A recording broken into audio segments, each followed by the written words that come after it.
Thulci Aluwihare, who is the Deputy Managing Director of Port City Colombo. I'm going to start with you, Thulci, because I think the Port City is in a lot of focus. I know that the banking regulations are not really, ready yet, but surely you have mapped this against international standards. Unlike, we've been reading a lot in the international media, all sorts of speculation. It will be a regulation light area,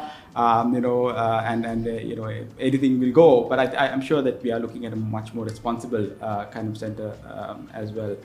Can you elaborate on what kind of, principles that will guide the regulation in the Port City? Yeah, thank you, Imran. Quite a pertinent question. See, what we have to realize is there are many IFCs in the world have failed, then succeeded. And light touch regulations is a thing of the past. And I think you said two things, confidence and trust. For international banks to come and set up in Port City, we need to have really robust, progressive and independent regulation and a regulator to suit the needs of the market. Now, in that sense, so our existing AML, anti-money laundering laws, then CTF, counter-terrorism financing laws, all is applicable within Port City. And the FIU of the central bank has jurisdiction within Port City, and we will have to be also compliant with Basel and FATF recommendations. So the question is, however, with the type of products or sophistication of financial products within Port City that would be on offer, whether some of these AML regulations especially would need to be relooked at to make sure if there was a breach, these can be identified, and also to ensure that the FIU within the central bank has the capacity to identify, detect, if at all, and obviously enforce. So nowhere, contrary to some of these comments, nowhere in the Port City Economic Commission Act it says that the existing AML or CTF rules or any other rules which is applicable within the country is not applicable within. For nowhere it says that. So by default it is applicable.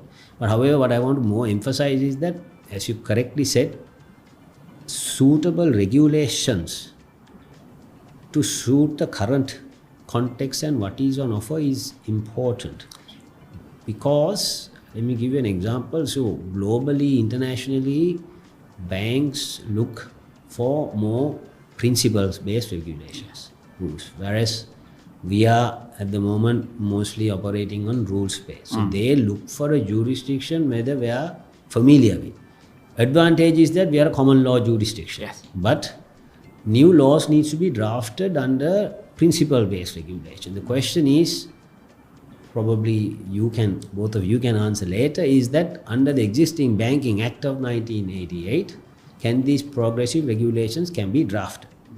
For Port City, regulations will be drafted under the Port City Economic Commission Act, which means that we really have almost a blank canvas to draft regulations that will suit the market, and these regulations should be principle-based. Absolutely. And also, I think the banking license are issued by the Central Bank of Sri Lanka. Licensing process is still the Central Bank Monetary Board happens. It's just the regulation, banking regulations can be drafted in the Port City Economic Commission Act so that you will not be limited or restrictive by an old act of 1988. So that's a huge advantage, and I believe that the Port City proposition should not be to appeal to everyone. Absolutely. And offer every product. We need to try and understand, look, there are enough IFCs in the region. What is our value proposition?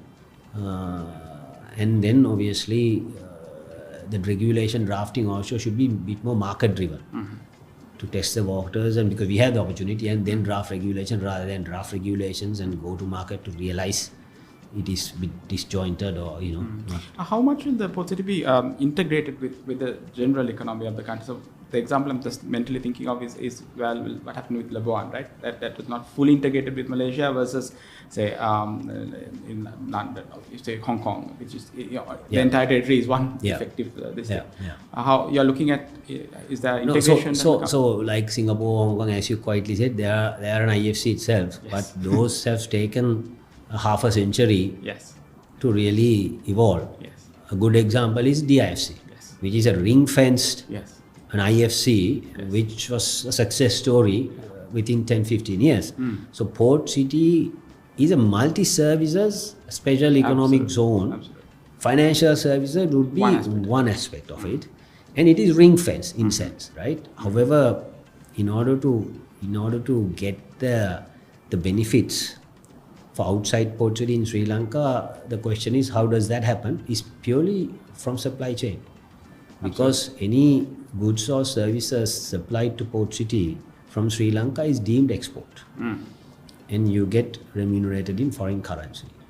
And at the moment, you also see so many people leave Sri Lanka for better opportunity. But within Port City, if we are successful to attract some of the large international banks, multinational companies to come and set up, there will be great employment opportunity created, and all of these employees will be remunerated in foreign currency. And people like yourself, Imran, have spoken to many Sri Lankans overseas. If you create the right economic environment, they will be willing to return. Absolutely. I completely agree with you.